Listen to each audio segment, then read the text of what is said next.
కైలాసం శివుడి నివాసం. కానీ ఆ పరమశివుడే స్వయంగా కొండ రూపంలో వెలిసిన ఏకైక క్షేత్రం అరుణాచలం. యుగ యుగాలుగా కోట్లాది మంది భక్తులను తన వైపు లాక్కుంటున్న ఆ అయస్కాంత శక్తి వెనుక ఉన్న రహస్యమేంటి? సనాతన హిందూ ధర్మంలో బ్రహ్మ విష్ణువుల అహంకారాన్ని అణచడానికి ఈశ్వరుడు మహా అగ్నిస్తంభంగా ఆవిర్భవించిన పవిత్ర స్థలం ఇది. ఇక్కడ ప్రతి అడుగు మీ అంతరాత్మను నిద్రలేపుతుంది. ఈ 14 కిలోమీటర్ల గిరి ప్రదక్షిణ మార్గంలో అష్టలింగాలు దర్శనమిస్తాయి.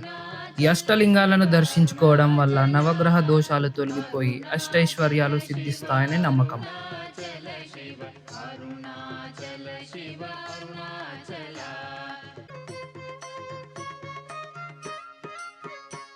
ఆ రుద్రుడి పిలుపు వస్తేనే నువ్వు ఈ కొండ చుట్టూ అడుగు పెట్టగలవు. ఆ పిలుపు అందుకొని నేను చేసిన ఈ తపస్సు లాంటి పాదయాత్రను ఇప్పుడు మీకు చూపించబోతున్నాను. అరుణాచల శివ అంటూ ఈ ఆధ్యాత్మిక ప్రయాణంలో నాతో కలిసి సాగిపోండి. వీడియోను ఎక్కడ స్కిప్ చేయకుండా చివరి వరకు చూడండి. ఓం నమః శివాయ.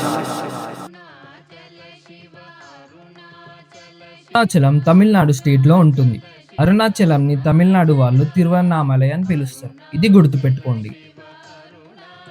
అరుణాచలం ఎలా రీచ్ అవ్వాలో చూద్దాం. అరుణాచలం చెన్నై అండ్ తిరుపతి నుంచి 200 కిలోమీటర్స్ దూరంలో ఉంటుంది. మన తెలుగు స్టేట్స్ నుంచి అరుణాచలం రీచ్ అవ్వడానికి డైలీ ట్రైన్స్ అయితే అవైలబుల్ లేవు. ఓన్లీ వీక్లీ ట్రైన్స్ మాత్రమే అవైలబుల్ ఉన్నాయి. నేనైతే Kacheguda Tamil Nadu express train book చేసుకున్నా. Train number 17615. ఈ ట్రైన్ ఓన్లీ మండే మాత్రమే అవైలబుల్ ఉంటుంది. మండే ఆఫ్టర్నూన్ 3కి బోర్డ్ అయితే కర్నూల్, అనంతపూర్, కాట్పాడి స్టేషన్స్ మీదుగా ట్యూస్డే మార్నింగ్ 7:30కి అరుణాచలం రీచ్ అవుతాం. ఇన్ కేస్ నేను చెప్పిన ట్రైన్ మీకు సెట్ అవ్వకపోతే కాట్పాడి ఆర్ వేలూరు స్టేషన్స్ మీదుగా వెళ్ళే ట్రైన్ బుక్ చేసుకోండి. అక్కడ నుంచి అరుణాచలంకి ప్లెంటీ ఆఫ్ బస్సెస్ ఉంటాయి. అక్కడ నుంచి అరుణాచలం ఈజీగా రీచ్ అవ్వచ్చు. మనం అరుణాచలంలో దిగాక అక్కడ నుంచి టెంపుల్ దగ్గరికి వెళ్ళడానికి ఆటోలు అవైలబుల్ ఉంటాయి. ఒక్కొక్కరికి 50 రూపీస్ తీసుకొని కరెక్ట్గా రాజగోపురం ముందే డ్రాప్ చేస్తారు. ఇక రూమ్స్ విషయానికి వస్తే రాజగోపురానికి ఆపోజిట్ లైన్లో చాలా రూమ్స్ అవైలబుల్గా ఉంటాయి. 1000 రూపీస్ నుంచి 1500 బడ్జెట్లోనే రూమ్స్ ఈజీగా దొరుకుతాయి. నేనైతే టెంపుల్కి జస్ట్ 500 మీటర్స్ దూరంలో వాకబుల్ డిస్టెన్స్లో ఉన్న విఎస్ఎస్ గ్రాండ్ హోటల్ రూమ్లో తీసుకున్నాను. నాకు నాన్ ఏసీ రూమ్కి వాళ్ళు 1300 రూపీస్ ఛార్జ్ చేశారు. రూమ్స్ చాలా డీసెంట్గా ఉన్నాయి. స్టాఫ్ బిహేవియర్ కూడా చాలా బాగుంది. ఈ హోటల్ లొకేషన్ లింక్ అండ్ డిస్క్రిప్షన్లో ఇచ్చాను, ఒకసారి చెక్ చేయండి. ఇక రూమ్ దొరికినాక ఫ్రెష్ అప్ అయి కాసేపు పడుకున్నాం. టైం 3:30 అవుతుంది. ఇంకా వేరే ఆప్షన్ ఏం లేక 3:30కి అయితే స్టార్ట్ చేసినాం గిరి ప్రదక్షిణ. రూమ్ వచ్చేసి ఓన్లీ టెంపుల్ నుంచి ఒక 500-600 మీటర్స్ మాత్రమే. చూడాలి మరి ఎండలో ఎలా అవుతుందో. నేనైతే గిరి ప్రదక్షిణ రాజగోపురం నుంచి స్టార్ట్ చేశాను. ఇక్కడే స్టార్ట్ చేయాలని ఏమీ లేదు, ఏ గోపురం దగ్గర నుంచి అయినా స్టార్ట్ చేయొచ్చు. కానీ ఎక్కడైతే మొదలు పెట్టామో అక్కడే ప్రదక్షిణ ఎండ్ చేయాలి. ఈ గిరి ప్రదక్షిణలో మొత్తం 8 లింగాలు ఉంటాయి. మొదటగా వచ్చేది ఇంద్రలింగం. ఈ లింగం రాజగోపురం దగ్గరలోనే ఉంటుంది. ఈ లింగం దేవతల రాజైన ఇంద్రుడు ప్రతిష్ఠించాడని పురాణాలు చెబుతున్నాయి. ఈ లింగాన్ని దర్శించుకోవడం వల్ల సమాజంలో కీర్తి ప్రతిష్టలు, గౌరవం పెరుగుతాయి. గిరి ప్రదక్షిణ మార్గం నగరం మధ్యలో నుంచే మొదలవుతుంది. స్టార్టింగ్లో చుట్టూ చాలా షాప్సే ఉంటాయి. మనం గిరి ప్రదక్షిణ చేసేటప్పుడు ముఖ్యంగా గుర్తుపెట్టుకోవాల్సిన విషయం ఏంటంటే ఆ కొండ మనకు ఎప్పుడూ రైట్ సైడ్ అంటే కుడి పక్కనే ఉండాలి. చాలామంది ఈ విషయం తెలియక గిరి ప్రదక్షిణ తప్పుగా చేస్తారు. ఇక్కడ లెఫ్ట్ టర్న్ తీసుకోవాలి. కొద్ది దూరం నడిచాక రెండవ లింగం అగ్నిలింగం వస్తుంది.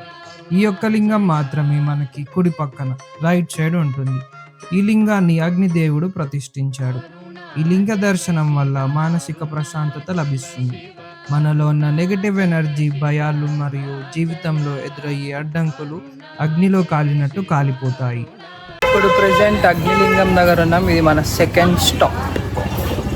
దారి మధ్యలో ఇలా అక్కడక్కడ బోర్డింగ్స్ పెట్టి ఉంటారు, అవి గమనిస్తూ వెళ్ళండి. అగ్నిలింగం దాటి కొంచెం దూరం నడవంగానే మన కుడి పక్కన రమణాశ్రమం కనిపిస్తుంది. అలా 2 కిలోమీటర్లు నడిచాక 3వ లింగమైన యమలింగం దగ్గరికి చేరుకుంటాం. యమధర్మరాజు ప్రతిష్ఠించిన లింగం.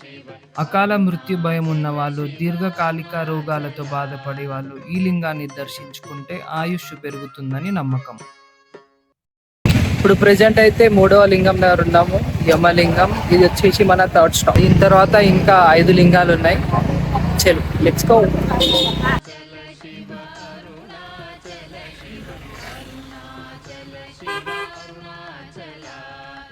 మనం యమలింగం దాటిన తర్వాత రోడ్డు 2గా విడిపోతుంది. అక్కడ చాలా మంది కన్ఫ్యూజ్ అవుతుంటారు, కానీ మనం కుడి వైపు అంటే రైట్ సైడ్ వెళ్ళాలి. మనకు గుర్తుగా రైట్ సైడ్లో పోలీస్ స్టేషన్ కూడా కనిపిస్తుంది. ఈ దారి మధ్యలో మనకు అక్కడక్కడ జింకలు కూడా కనిపిస్తాయి. అయితే ఒక చిన్న అడ్వైస్, ఒకవేళ మీరు ఈవినింగ్ టైంలో గిరి ప్రదక్షిణ స్టార్ట్ చేస్తే ఈ ఏరియా కొంచెం తొందరగా దాటడానికి ట్రై చేయండి. ఎందుకంటే ఈ ఏరియా కొంచెం నిర్మానుష్యంగా ఉంటుంది. కాబట్టి వీలైనంత వరకు ఒంటరిగా కాకుండా గ్రూపులుగా ప్రయాణించడం మంచిది.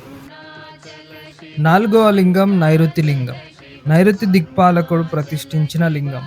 ఈ లింగాన్ని పూజిస్తే శత్రు భయాలు, దిష్టి దోషాలు మరియు జీవితంలో ఉన్న గందరగోళ పరిస్థితులు తొలగిపోతాయి. ఇదే నైరుతి లింగం. ఇది మన 4th లింగం. దీని తర్వాత ఇంకా 4 లింగాలు ఉన్నాయి. ఈ గిరి ప్రదక్షిణ మార్గంలో మనకు చాలానే దేవాలయాలు కనిపిస్తాయి. ఇలా సగం దూరం నడిచాక దారిలో ఉండే షాప్స్ దగ్గర మనకు ఫుట్ మసాజర్స్ కనిపిస్తాయి. ఇక్కడ మినిట్స్ని బట్టి రేట్స్ చార్జ్ చేస్తున్నారు. కానీ నా పర్సనల్ అడ్వైజ్ ఏంటంటే ఈ మసాజ్ జోలికి పోకపోవడమే బెటర్. ఎందుకంటే కాసేపు హాయిగా అనిపించిన మసాజ్ చేసుకున్న తర్వాత పెయిన్స్ ఇంకా ఎక్కువ అవుతాయి. సో నాన్ స్టాప్గా నడవడమే బెస్ట్. వర్షాల అధిపతి అయిన వరుణ దేవుడు ప్రతిష్ఠించిన క్షేత్రం వరుణలింగం.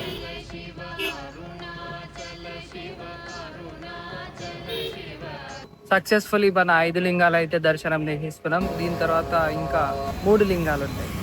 వాయులింగం, వాయుదేవుడు పూజించిన పవిత్ర లింగం. ఈ ఆలయంలోకి ప్రవేశించగానే ఒక వింతైన చల్లని అనుభూతి కలిగింది. ఇప్పుడైతే 6వ లింగం కంప్లీట్ చేసుకున్నాం. వాయులింగం దగ్గర ఉన్నాం. ఇది 6వ లింగం. దీని తర్వాత 2 లింగాలు. ఇప్పుడైతే పాదయాత్ర మొదలుపెట్టి 3 hours అవుతుంది. చూడాలి ఇంకా చలో.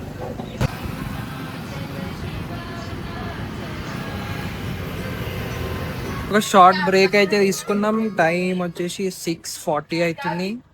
3:30కి అయితే స్టార్ట్ చేసినాం. 3 hours 6 లింగాలు అయితే దర్శనం కంప్లీట్ చేసుకున్నాం. మళ్ళీ చూడాలి ఎంతసేపు అవుతుందో. ఇంకా హోప్ ఇంకొక 1.5 hours అయితే కంప్లీట్ చేయడానికి ట్రై చేస్తాం. 1.5 kilometers నడిచిన తర్వాత అయితే కుబేర లింగాన్ని చేరుకుంటాం. సంపదలకు అధిపతి అయిన కుబేరుడు ఇక్కడ స్వామివారిని పూజించి తద్వారా సంపదలను మరియు శక్తులను తిరిగి పొందాడు. వ్యాపారాల్లో లాభాలు రావాలన్నా, అప్పుల బాధలు తొలగిపోయి ఐశ్వర్యం సిద్ధించాలన్నా కుబేరలింగ దర్శనం అత్యంత శక్తివంతమైనది. 7వ లింగం కుబేరలింగం దగ్గర అయితే దర్శనం కంప్లీట్ అయిపోయింది. దీని తర్వాత ఇంకా లాస్ట్ ఈశాన్య లింగం ఇంకా మోక్ష మార్గం. ఇప్పుడైతే టైం వచ్చేసి 7:30 అవుతుంది. చూడాలి ఇంకొక మేబీ 1 hour పడుతుండొచ్చు. మోక్ష మార్గం దగ్గర మేబీ లైన్ ఎక్కువ ఉండొచ్చు. అక్కడ సిచ్యువేషన్ బట్టి లైన్ ఎక్కువ ఉంటే ఒకవేళ స్కిప్ చేసి రూమ్కి వెళ్ళిపోయి పండుకొని రేపు మార్నింగ్ అయితే దర్శనం చేసుకుంటాం.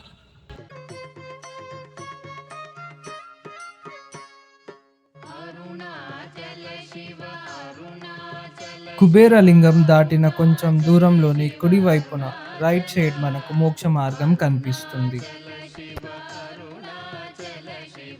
ఇక ఈ గిరి ప్రదక్షిణ మార్గంలో మనకు కనిపించే మరో అద్భుతం ఈ మోక్ష ద్వారం. ఇది ఒక చిన్న సొరంగం లాంటి సందు. భక్తులు దీని గుండా దూరి ఒకవైపు నుంచి మరో వైపుకు వస్తారు. ఇక్కడి విచిత్రం ఏంటంటే మనిషి ఎంత లావుగా ఉన్నా సరే ఎటువంటి ఇబ్బంది లేకుండా చాలా ఈజీగా ఈ మోక్ష మార్గం గుండా అవతలికి వచ్చేస్తారు. మోక్ష మార్గాన్ని దాటగానే మనం తిరిగి ఊర్లోకి వచ్చేస్తాం. ఇక్కడ నుంచి చాలా షాప్స్ కనిపిస్తాయి. ఇక్కడ రోడ్డు మళ్ళీ 2గా విడిపోతుంది. కాబట్టి రూట్ జాగ్రత్తగా చూసుకొని ఎడమ వైపు వెళ్ళండి, లెఫ్ట్ సైడ్. ఒకవేళ పొరపాటున దారి తప్పితే చివరి లింగం ఈశాన్య లింగం దర్శనాన్ని మిస్ అయిపోతారు. ఇక ఏమాత్రం ఆలస్యం చేయకుండా మనసులో ఆ శివనామస్మరణ చేసుకుంటూ అడుగులో అడుగు వేసుకుంటూ చివరి లింగం వైపు అయితే వచ్చేసాను. అష్టలింగాల్లో చివరి లింగం ఈశాన్య దిక్కుకు అధిపతి అయిన ఈశాన్యుడు ప్రతిష్ఠించిన లింగం. ఇది పూర్తిగా ఆధ్యాత్మిక ఉన్నతాన్ని ఇచ్చే లింగం. మనస్సులో అహంకారాన్ని నశించి మోక్ష మార్గం వైపు ప్రయాణించడానికి మరియు మానసిక ప్రశాంతతను ఈ లింగ దర్శనమే ముగింపు. ఈశాన్య లింగాన్ని దర్శించుకున్న తర్వాత అక్కడ నుంచి రాజగోపురం మరో 2 కిలోమీటర్లు ఉంటుంది. నేను నా గిరి ప్రదక్షిణ రాజగోపురం నుంచి మొదలుపెట్టాను కాబట్టి మళ్ళీ అక్కడికే చేరుకొని పూర్తి చేయాలి. మీరు కూడా అలానే ఎక్కడైతే గిరి ప్రదక్షిణ మొదలుపెట్టారో అక్కడికే వెళ్ళి పూర్తి చేయండి. ఈ చివరి 2 కిలోమీటర్లు కష్టంగా అనిపిస్తుంది. కాళ్ళు పూర్తిగా అలసిపోయాయి. కానీ ఆ పరమశివుని మనసులో తలుచుకుంటూ ఆయన నామస్మరణే బలంగా ముందుకు అడుగులు వేస్తున్నాను. చివరికి ఎలాగోలా నడుచుకుంటూ ఆ రాజగోపురానికి చేరుకున్నాను. అప్పటి వరకు ఉన్న అలసట అంతా ఆ స్వామివారి గోపురాన్ని చూడగానే ఒక్క క్షణంలో ఎగిరిపోయింది. ఫైనలీ గిరి ప్రదక్షిణ అయితే అయిపోయింది. ఎక్కడి నుంచి అయితే స్టార్ట్ చేసామో అక్కడ ఏం చేసాం. హర హర మహాదేవ్ శంభో శంకర శివయ్య ఆశీస్సులతో గిరి ప్రదక్షిణ అయితే కంప్లీట్ అయింది. ఈ రోజు అరుణాచలంలో డే 2. నిన్న గిరి ప్రదక్షిణ 9:30 వరకు చేసి రూమ్కి రీచ్ అయిపోయాం. అండ్ టెంపుల్ టైమింగ్స్ వచ్చేసి మార్నింగ్ 5:30 టు మధ్యాహ్నం 11:30 అండ్ ఈవినింగ్ 3:30 నుంచి నైట్ 9 వరకు. మేము గిరి ప్రదక్షిణ చేసేసరికి 9:30 అయింది కాబట్టి ఇప్పుడు లేట్ అయిపోయింది. సో రూమ్కి వెళ్ళిపోయి పడుకున్నాం. అండ్ ఎర్లీ మార్నింగ్ లేచి ఫ్రెష్ అప్ అయిపోయి ఇప్పుడైతే రూమ్కి స్టార్ట్ అయిపోతున్నాం. మేబీ ఐఎమ్ హోపింగ్ దట్ దర్శనం ఒక 1.5 hour అవ్వచ్చు. Will see. రాజగోపురం దగ్గరలోనే 50 రూపీస్ టికెట్ ప్రత్యేక దర్శనం క్యూ లైన్ ఉంటుంది. నేను కూడా ఇదే క్యూ లైన్లో వెళ్తున్నాను.